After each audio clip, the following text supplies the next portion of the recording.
சேலத்தில் வீட்டு உபயோக பொருட்கள் வாங்குவதற்கு ஆள் சேர்த்தால் 650 ரூபாய் கொடுக்கப்படும் என்று கூறி மோசடி நடைபெற்றிருக்கிறது. இதற்காக 10 பேர் கைது செய்யப்பட்டிருக்கிறார்கள். இது தொடர்பான விவரங்களை வழங்குவதற்காக செய்தியாளர் திருமலை இணைகிறார். திருமலை, விவரங்கள் பகிர்ந்துக்கலாம்.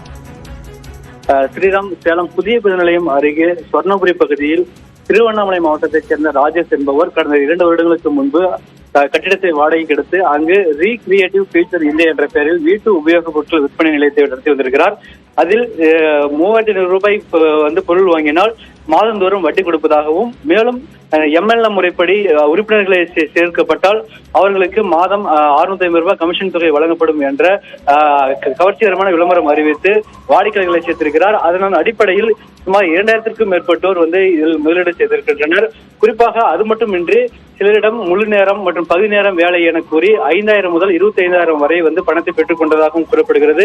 இது தவிர பணம் 1 லட்சம் ரூபாய் கட்டினால் 2 லட்சம் தருவதாகவும் இரட்டிப்பு பணம் கொடுத்து மோசடியில் ஈடுபட்டது தெரிய வந்திருக்கிறது. இதை அறிந்த முதலீடு செய்தவர்கள் நேற்று சம்பந்தப்பட்ட கட்டிடத்தை முற்றுகையிட்டு வாக்குவாதத்தில் ஈடுபட்டனர். இதை அறிந்த பள்ளப்பட்டை காவல்துறையினர் விசாரணைக்காக சென்ற போது முறையாக அனுமதி இல்லாது என்று அந்த நிறுவனத்தை நடத்திய முதலீடு செய்தவர்கள் முறையாக அனுமதி பெறவில்லை என்று கூறப்படுகிறது. இதையடுத்து விசாரணையில் இந்த MLM எனும் மல்டி லெவல் மார்க்கெட்டிங் மூலம் பணம் வசூலித்து போன்ற விவரங்கள் தெரிய வந்தன.